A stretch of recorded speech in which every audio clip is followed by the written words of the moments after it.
نحمده ونصلي على رسوله الكريم اما بعد فاعوذ بالله من الشیطان الرجیم بسم اللہ الرحمن الرحیم والتین والزیتون وطور سینین وهذا البلد الامین لقد خلقنا الانسان في احسن تقویم ثم رددناه اسفل سافلین إلا الذين آمنوا وعملوا الصالحات فلهم أجر غير ممنون فما يكذبك بعد بالدين أليس الله بأحكم الحاكمين بلى يا ربنا رب اشرح لي صدري ويسر لي أمري واحلل عقدة من لساني يفقهوا قولي اللهم ربنا ألهمنا رشدنا وأعذنا من شرور أنفسنا اللهم أرنا الحق حقا وارزقنا اتباعه وأرنا الباطل باطلا وارزقنا اجتنابه آمین یا رب العالمین۔ میں نے اپنی کئی تقاریر میں ایک بات واضح کرنے کی کوشش کی کہ یہ جو مادہ پرستی کا دور ہے اس کا نتیجہ یہ نکلا ہے انسانی فکر میں، فلسفے میں، نظریات میں، کہ رفتہ رفتہ انسان نے یہ نقطۂ نظر قبول کر لیا کہ اصل قابل توجہ چیزیں وہ ہیں جو ہمارے حواس خمسہ کی زد میں، جنہیں آنکھ دیکھ سکے، ننگی آنکھ نہ دیکھ سکے تو ٹیلیسکوپ سے دیکھ سکے۔ دیکھنے والی تو آنکھ ہی ہوتی ہے نا، ٹیلیسکوپ تو نہیں ہوتی۔ چھوٹی چیز کو مائکروسکوپ سے دیکھ سکے، سن سکے، چکھ سکے، چھو سکے۔ یہ جو حواس خمسہ ہے یہ مادیات کے عالم کے اندر ظاہر بات ہے، یہی ذرائع معلومات ہے ہمارے پاس۔ مذہب جن چیزوں کو سب سے بڑھ کر اہمیت دیتا ہے وہ اس عالم مادیات کی چیزیں ہیں ہی نہیں۔ سب سے پہلے اللہ پر ایمان، وہ اللہ تعالیٰ کو مادی حقیقت تو نہیں، کوئی دیکھی جانے والی، چکھی جانے والی، سونگنے جانے والی، سننے والی شے تو نہیں۔ ملائکہ پر ایمان، وہ بھی ماوراء الطبیعات، میٹا فزیکل ورلڈ سے تعلق ہے۔ چنانچہ میرا ایک کتاب چاہے اسلام کی نشرت ثانیہ تھرنے کا اصل کام جو میں نے 1967 میں لکھا تھا، اس میں میں نے بنیاد یہ رکھی تھی کہ آج جو ہے ذہن انسانی تین چیزوں کا اگرچہ انکار نہ کرے لیکن انہیں قابل توجہ نہیں سمجھتی۔ اس کے مقابلے میں تین چیزیں ہیں کہ جن پر ساری توجہ مرکوز ہے۔ اللہ ہے یا نہیں ہے سائنس نہیں کہہ سکتی، سائنس نہ یہ کہہ سکتی کہ اللہ ہے، نہ یہ کہہ سکتی کہ نہیں ہے۔ پیور سائنٹیفک ایٹیچیوڈ یہ ہوگا کہ ہم نہیں کہہ سکتے۔ اس کے مقابلے میں کائنات، یہ تو ہے نا، یہ تو حقیقت ہے، بڑی ٹھوس حقیقت ہے۔ اس کا مطالعہ کرو، اسے دیکھو، اسے سمجھو، اس کے قوانین جو ہے دریافت کرو، اس میں چھپی ہوئی خامیدہ قوت ہے ان کو دریافت کرو، انہیں استعمال کرو۔ اسی طرح آخرت کی زندگی کیا پتہ ہے کہ نہیں ہے، ہو سکتا ہے ہو سکتا ہے نہ ہو۔ پھر وہی بات کہہ رہا ہوں، سائنٹیفک ایٹیٹیوڈ یہی ہے کہ ہم نہیں کہہ سکتے کہ نہیں ہے، نہیں کہہ سکتے، لیکن یہ بھی کہنا ممکن نہیں کہ ہے۔ سائنسی بنیادوں پر تو نہیں کہہ سکتے۔ یہ حیات دنیاوی تو ہے نا، اس کی فکر کرو، اس سے بہتر بناؤ، یہاں اچھا نظام لاؤ۔ تیسری چیز جو ہے وہ یہ روح نام کی کوئی شے ہے یا نہیں، کچھ پتہ نہیں، ہو سکتا ہے ہو سکتا ہے نہ ہو۔ جسم تو ہے نا، اس کی طرف توجہ کرو، اسے سنوارو، اسے بناؤ، اس کی صحت کی فکر کرو، اس کو درست رکھو۔ ان میں سے یہ تیسری چیز جو ہے وہ اس درجے ذہن سے اوجھل ہو گئی ہے کہ آج کے بڑے بڑے مفکرین روح کے ایک علیحدہ وجود کا انکار کرتے ہیں، اور میں نے آپ کو بتایا تھا کہ اس کے بغیر انسان کی حقیقت سمجھ میں نہیں آتی۔ بے شمار معاملات قرآن مجید کے ہیں جو اس کے بغیر سمجھ میں نہیں آ سکتے۔ روح کا ایک مستقل وجود ہے، علیحدہ وجود ہے ہمارے اس وجود حیوانی سے۔ جسم جمع جان مل کر وجود حیوانی بنتا ہے۔ جیسا گھوڑا گدھا، اس کا جان بھی ہے، اس کا جسم بھی ہے، ہمارے اندر بھی ہے، جان بھی ہے، جسم بھی ہے۔ لیکن گھوڑے گدھے کے اندر، کتے بلی کے اندر روح نہیں ہے۔ وہ خاص طور پر اللہ نے آدم میں پھونکی تھی، اور اسی کی بنا پر وہ مسجود ملائک بنا تھا۔ فَإِذَا سَوَّيْتُهُ وَنَفَخْتُ فِيهِ مِن رُوحِي، اور اسے اپنی طرف نسبت دی تھی، اپنی روح۔ فَقَعُوا لَهُ سَاجِدِينَ، جب میں اسے تیار کر لوں اور اس میں اپنی روح میں سے پھونک دوں تو گر پڑنا اس کے سامنے سجدے۔ یہ روح جو ہے یہ بہت پہلے تخلیق پائی تھی، جسے قرآن اول مرہ کہتا ہے۔ انسان کی تخلیق دو مراحل میں ہوئی ہے۔ روحانی تخلیق بہت پہلے ہوئی تھی، اور اس کے بعد مادی تخلیق، یہ مادی کائنات وجود میں آئی، پھر اس میں لمبا سفر ہے، اس کے بعد حیوانات کا وجود ہوا اس زمین پر، پھر انسان کا وجود۔ یہ جو ہے یہ تخلیق ثانی ہے، اور یہ حدیث ہم پڑھ چکے ہیں، 40 نووی کے دور میں بھی پڑھی، اور پھر میں نے اس دوران میں بھی پڑھائی آپ کو دوبارہ، کہ حضور نے فرمایا کہ رحم مادر میں تم میں سے ہر شخص 40 دن نطفے کی شکل میں ہوتا ہے، 40 دن علقہ، 40 دن مضغہ، اس کے بعد ثم یرسل الملک، پھر فرشتہ بھیجا جاتا ہے، فینفخ فیہ الروح، اور اس کی روح وہاں سے عالم بالا سے لا کر وہ فرشتہ، وہ خود عالم بالا کی شے ہے، وہ لا کر اس میں پھونک دیتا ہے۔ یہ تخلیق ثانی ہوئی انسان۔ یہ چیزیں نگاہوں سے اوجھل ہیں۔ میں نے بہت سی چیزیں گنوائی آپ کو، اس کے بغیر عہد عدد سمجھ میں نہیں آتا کس نے دیا تھا انسان کی تخلیق سے پہلے۔ لیکن اسی میں نے ایک مثال دی تھی سورۃ التین کی۔ آج میں چاہتا ہوں کہ اس کو ذرا ہم اس سورہ مبارکہ کو سمجھیں اچھی طرح۔ ارشاد ہوتا ہے والتین، قسم ہے انجیر کی، والزیتون، اور قسم ہے زیتون کی، وطور سینین، اور قسم ہے سینین کے سلسلے کے پہاڑ کی، طور سینا کی، وہذا البلد الامین، اور قسم ہے اس بستی کی، اس شہر کی جو امن والا ہے۔ یہ 4 قسمیں ہیں جو اللہ نے کھائی۔ قرآن مجید کے قسموں کے بارے میں 2 باتیں ذہن میں رکھیے۔ ہم جو قسم کھاتے ہیں تو کس لیے ہوتی ہے؟ کوئی معاہدہ کرتے ہوئے یا کوئی خبر دیتے ہوئے، اللہ کو گواہ، اللہ کی قسم میں یہ کہہ رہا ہوں۔ تو انسان جب قسم کھاتا ہے تو کسی بزرگ ہستی کی کھائے گا نا، بڑی شے کی، اور سب سے بڑی ہستی اللہ کی، اللہ کی قسم کھاتا،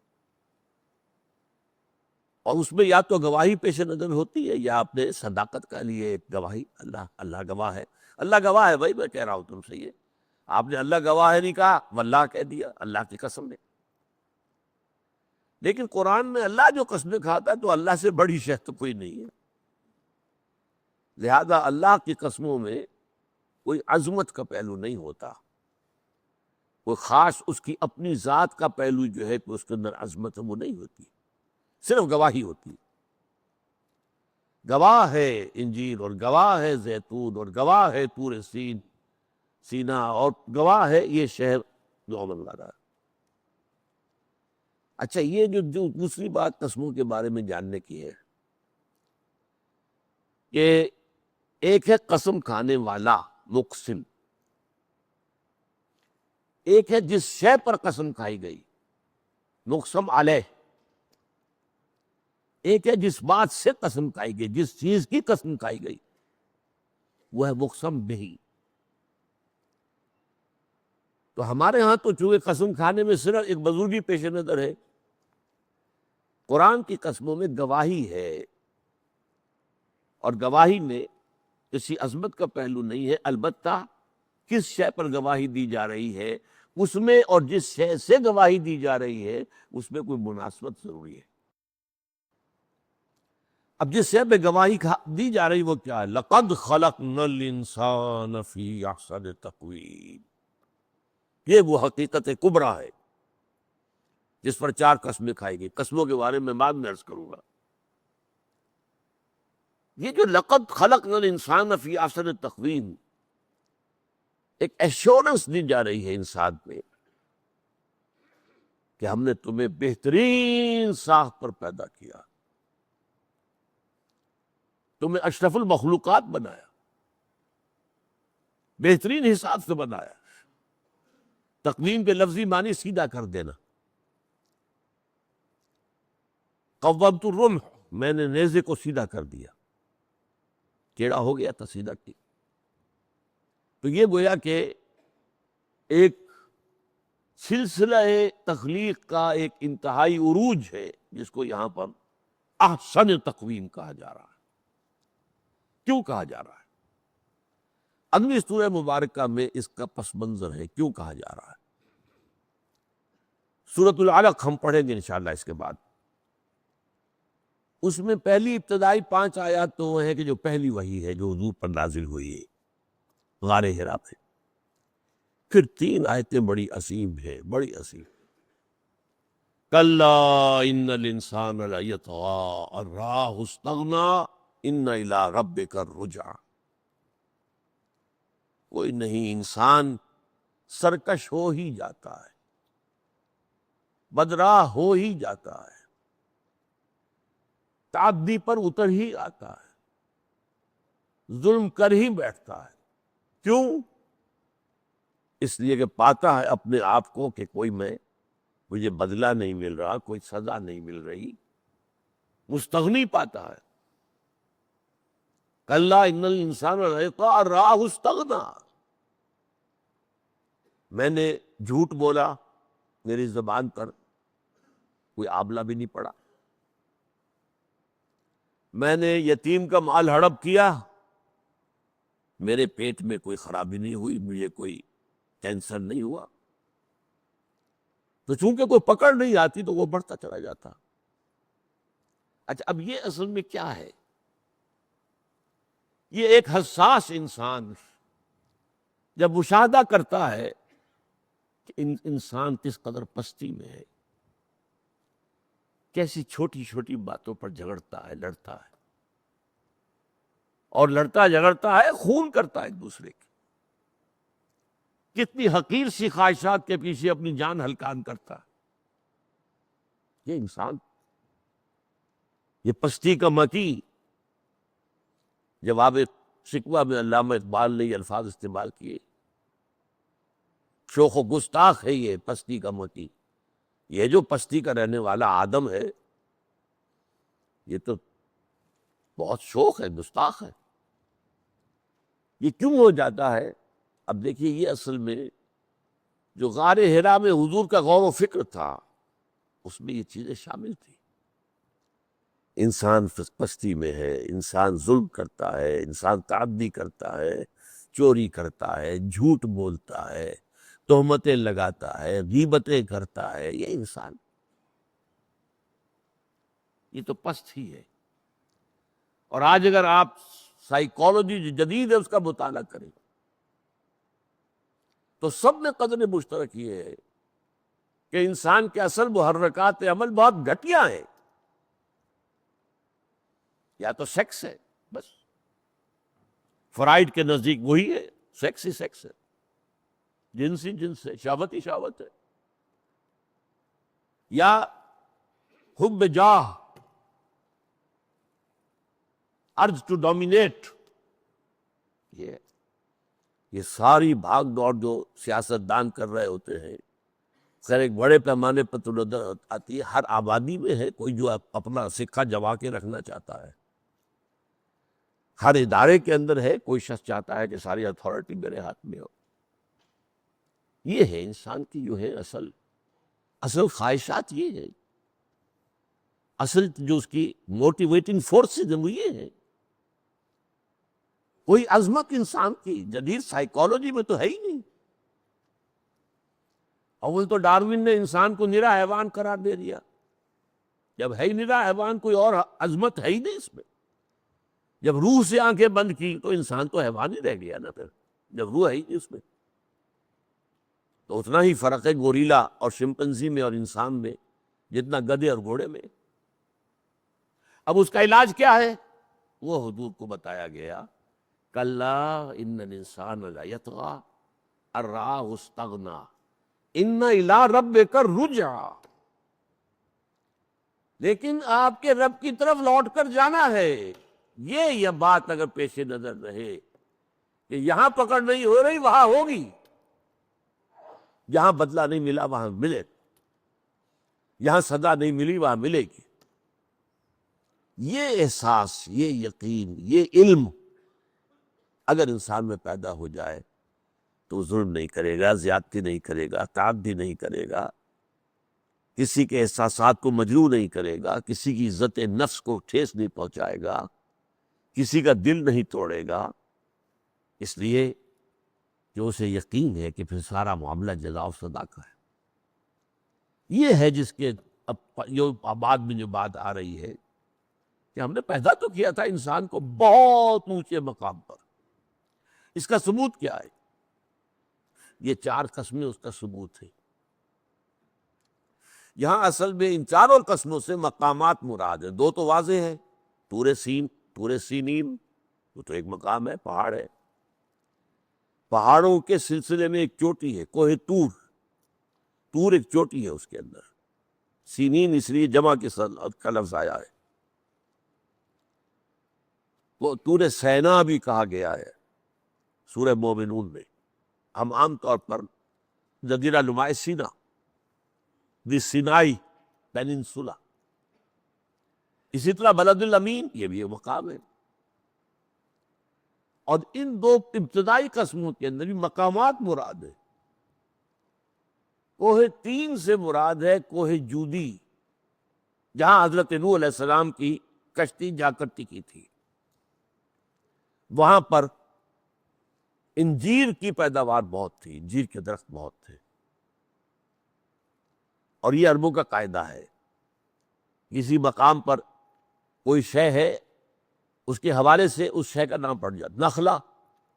اب نخل ایک ایسی جگہ جہاں پر کہ کھجوروں کے درخت ہے، نخلا شہر ہے، بستی ہے، وادی نخلا۔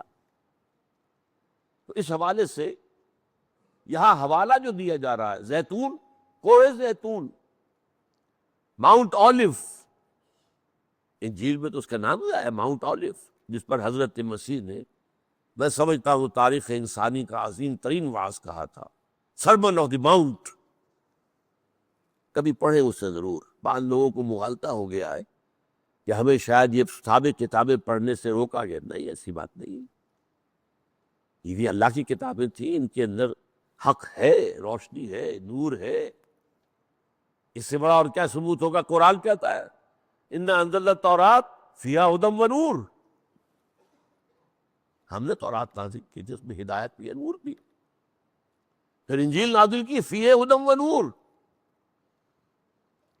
لیکن میں سمجھتا ہوں کہ دی سرمن آف دی ماؤنٹ، پہاڑی کا وعظ، اگر متی کی انجیل آپ کو مل جائے چھوٹی سی، اس میں آپ پڑھیے، واقعہ یہ میرے نزدیک تاریخ انسانی کا عظیم ترین وعظ ہو ہے۔ حضور کے مواعظ ہمارے پاس ہے نہیں۔ اول تو یہ کہ حضور وعظ کہتے نہیں تھے، جہاں جاتے تھے قرآن پڑھ کے سناتے تھے، قرآن سے بڑا وعظ تو کوئی نہیں ہے۔ یتلو علیہم آیات، یتلو علیہم آیات، یتلو علیہم آیات۔ پھر خطبے جو دیتے تھے آپ بہت مختصر دیتے تھے، جمعے کا عیدین کا خطبہ مختصر ہوتا تھا، لمبا نہیں ہوتا تھا۔ لیکن یہ کہ عظیم واقعتاً یہ جو ہے کوہ زیتون، کوہ جودی اور یہ طور سینا وہ ہے جہاں حضرت موسیٰ علیہ السلام کو تورات عطا ہوئی، اور بلد الامین مکہ ہے جہاں محمد ہے صلی اللہ علیہ وسلم۔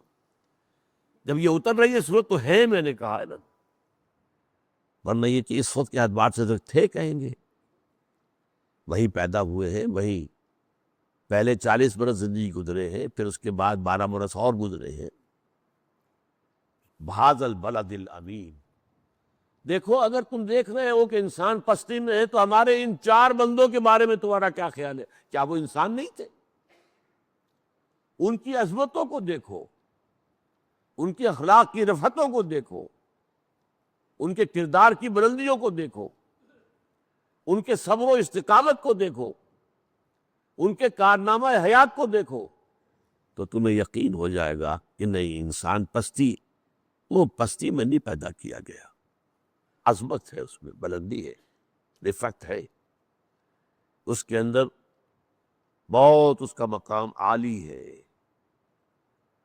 فَالتِّینِ وَالزَّیتُونِ وَطُورِ سِینِینَ وَھَٰذَا الْبَلَدِ الْأَمِینِ۔ دیکھو ہمارے بندے نوح کو، دیکھو ہمارے بندے عیسیٰ کو، دیکھو ہمارے بندے موسیٰ کو، دیکھو ہمارے بندے محمد کو جو تمہارے سامنے ہے صلی اللہ علیہ وسلم علیہ والسلام۔ تب یہ ہے کہ تمہارے اندر سے یاس اور نا امیدی، انسان کے بارے میں نا امیدی اور مایوسی کی کیفیت ختم ہو جائے گی۔ نہیں، انسان اصلاً پستی کا نہیں ہے، اصلاً جو ہے گراوٹ اس کی شخصیت نہیں ہے۔ لَقَدْ خَلَقْنَا الْإِنسَانَ فِي أَحْسَنِ تَقْوِيمٍ، یہ لام بھی آ رہا ہے تاکید کے لیے، قد آتا ہے وہ بھی آتا ہے کسی شے کی یقین بنانے کے لیے۔ جیسے کہتے ہیں کہ ضربا، اس نے مارا، قد ضربا، وہ مار چکا ہے، یہ جو ہے مفعول مطلق، قد ضربا، مار چکا، اسے ماضی قریب بھی کہتے ہیں، لیکن یہ پریزنٹ پرفیکٹ ٹینس کا مفہوم دے گا انگریزی میں۔ قد، لقد خلقنا الانسان فی احسن تقویم، ہم نے تو انسان کو بہترین ساخت پر پیدا کیا۔ ثم رددناہ اسفل سافلین، پھر یہ بھی واقعہ ہے کہ ہم نے اسے لوٹا دیا نیچے والوں میں سب سے نیچے۔ اب یہ سوال پیدا ہو رہا ہے کہ یہ تضاد انسان کے بارے میں کس معنی میں ہے، کیسے سمجھ میں آئے؟ آسن، اسفل، آسن سب سے حسین، سب سے اعلیٰ، سب سے عمدہ، سپرلیٹو ڈگری ہے۔ اسفل، سب سے نیچے، سب سے نیچے، سب سے نیچے، کیا وجہ ہے؟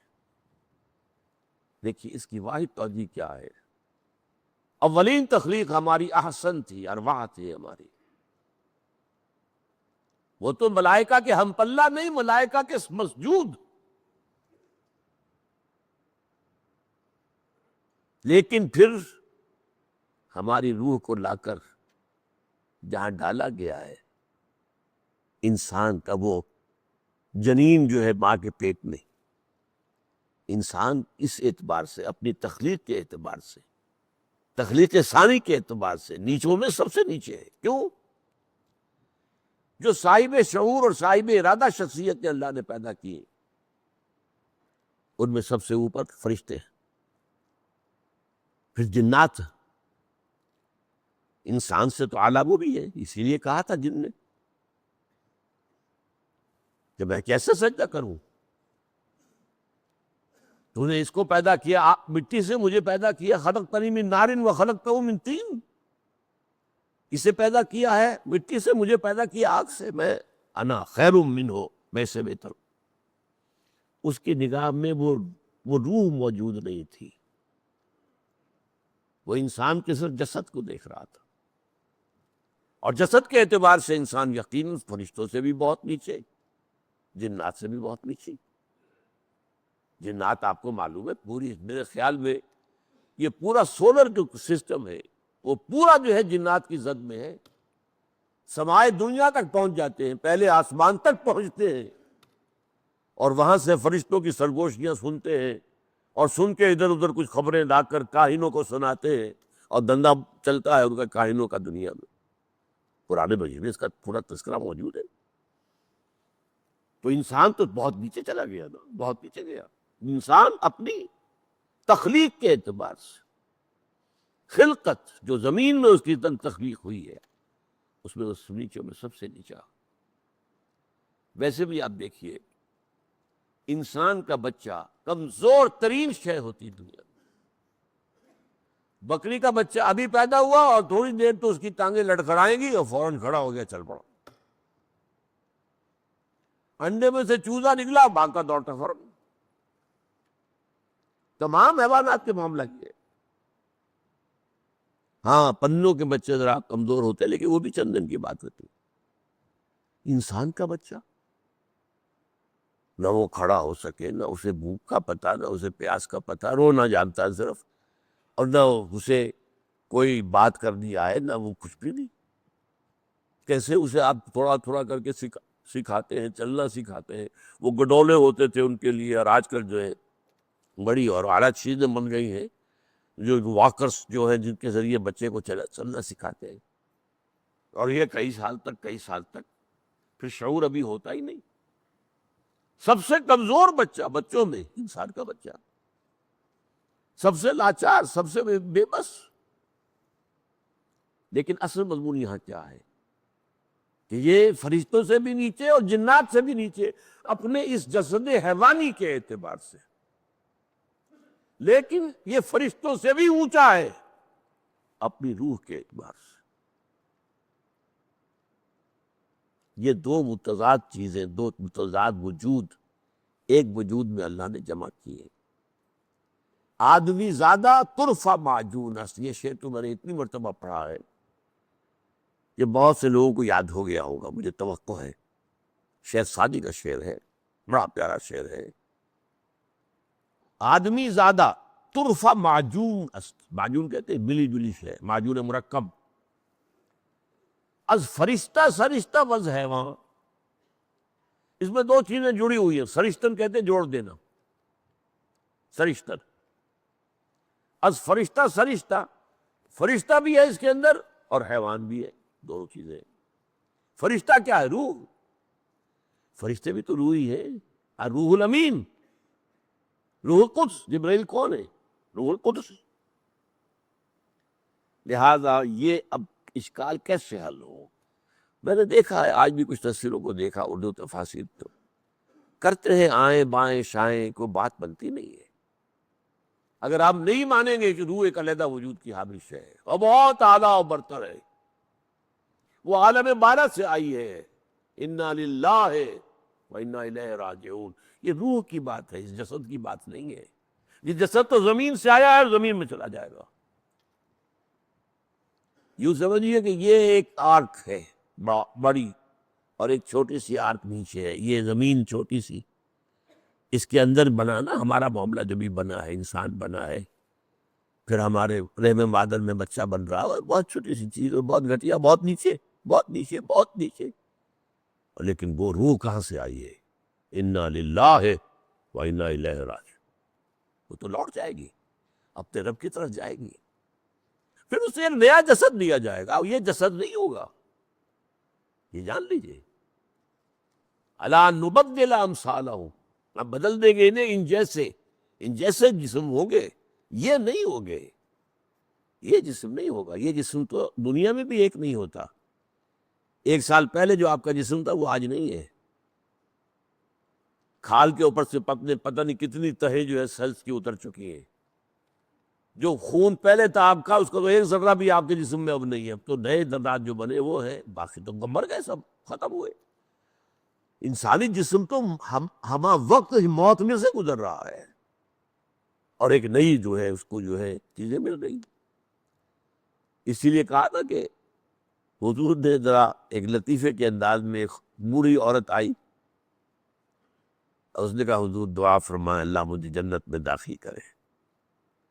فرمایا بی بی جنت میں بوڑھی عورتیں نہیں جا سکتی.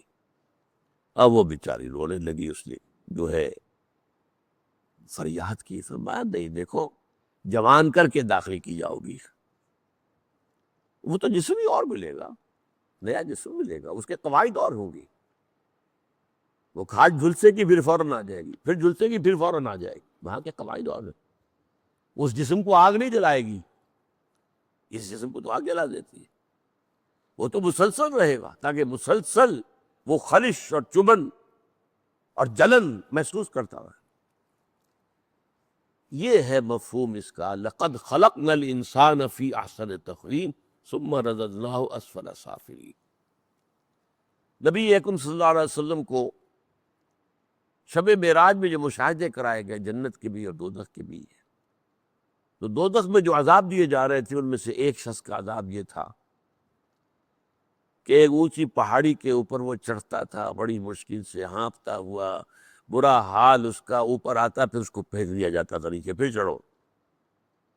اسی طرح معاملہ چل رہا تھا، اور اس کو کہا گیا ہے سورہ مدثر میں سأرہقہ صعودا، میں اسے چڑھواؤں گا چڑھائی، لیکن یہ ہے ایک چڑھائی اس دنیا میں چڑھ لی جائے تو وہاں کی چڑھائی سے بچ جائے گا۔ وہ کیا ہے؟ جس مقام بلند سے تمہیں گرایا گیا ہے اس مقام کو دوبارہ حاصل کرو۔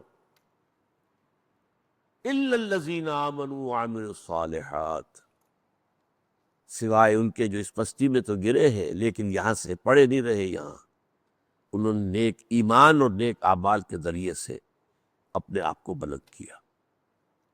یہ نیکی اور ایمان اور عمل صالح، اور سورہ عصر میں اس عمل صالح کے دو کٹھن پہلو اور کھول دیے، وَتَوَاصَوْا بِالْحَقِّ وَتَوَاصَوْا بِالصَّبْرِ، وہ بھی عمل ہی ہے، ایک دوسرے کو حق کی وصیت کرنا اور ایک دوسرے کو صبر کی وصیت کرنا، لیکن وہ اس عمل کے گویا کہ سختر پہلو مدارج ہے۔ تو فرمایا کہ یہ جو ہے یہ چڑھائی اس دنیا میں چڑھو، ایمان، عمل صالح، جہاد فی سبیل اللہ، یہ چڑھائی چڑھو گے تو تم دوبارہ اپنے اسی مقام کو پالو گے، پھر اسی مقام پر تمہیں جنت میں داخل کر دیا جائے گا۔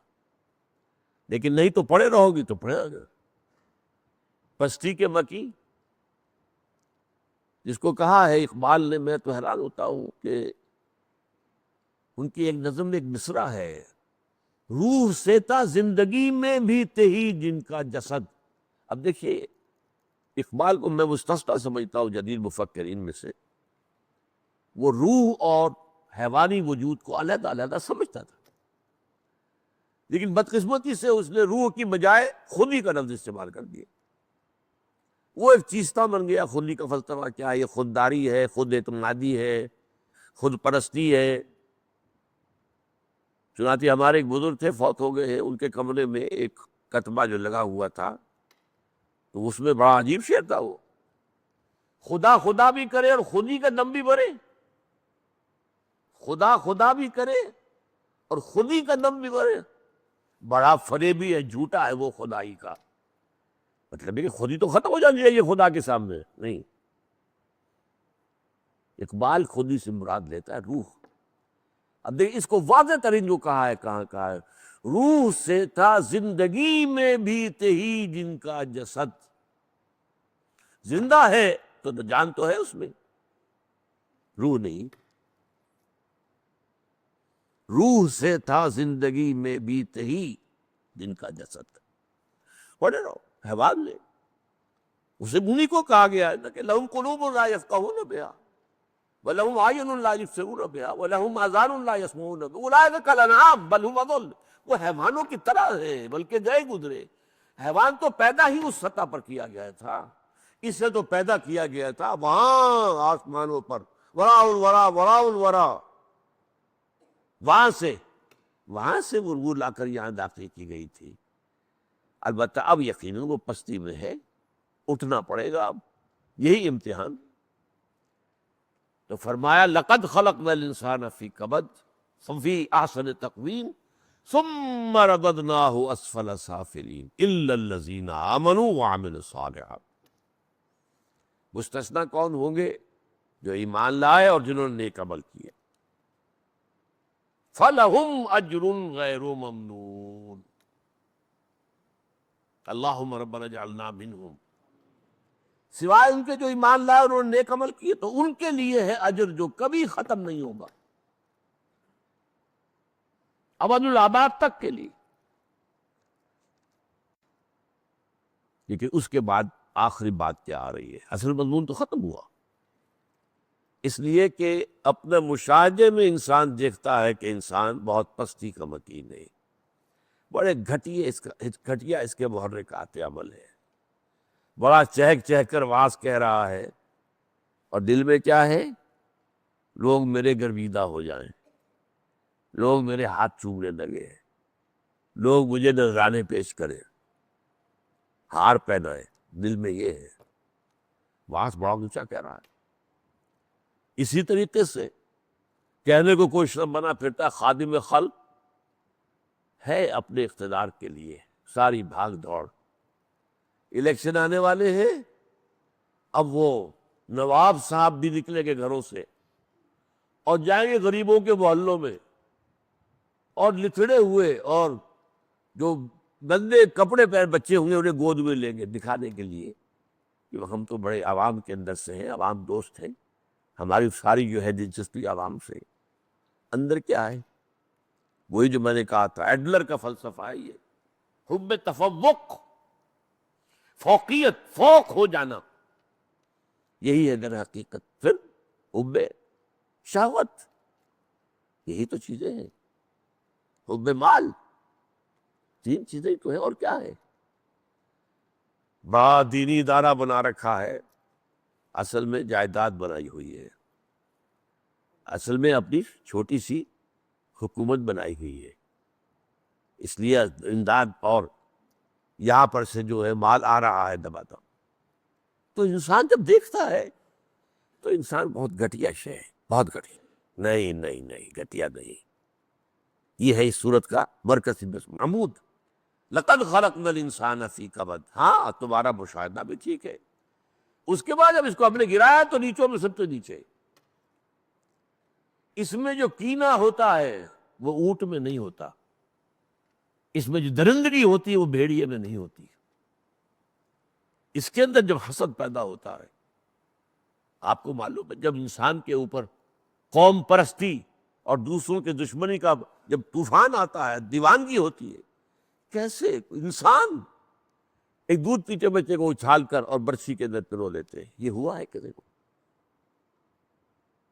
کیا کرتا ہے انسان؟ کوئی حیوان ایسا کرتا ہے؟ شیر ہے، اس نے وہ شکار کرتا ہے کھانے کے لیے، پیٹ بھرا ہو تو اس کے پاس سے گزر جاؤ وہ دیکھے گا بھائی، آگے نہیں کھولے گا، آرام سے پڑا۔ وہ اپنی ضرورت کے تحت، انسان اپنے انتقام کے لیے وہ کس طریقے سے قتل و خون اور غارت گری کرتا ہے، تو انسان بڑی گھٹیا ہے، اس میں کوئی شک نہیں۔ لیکن اس میں مستثنا ہے کون؟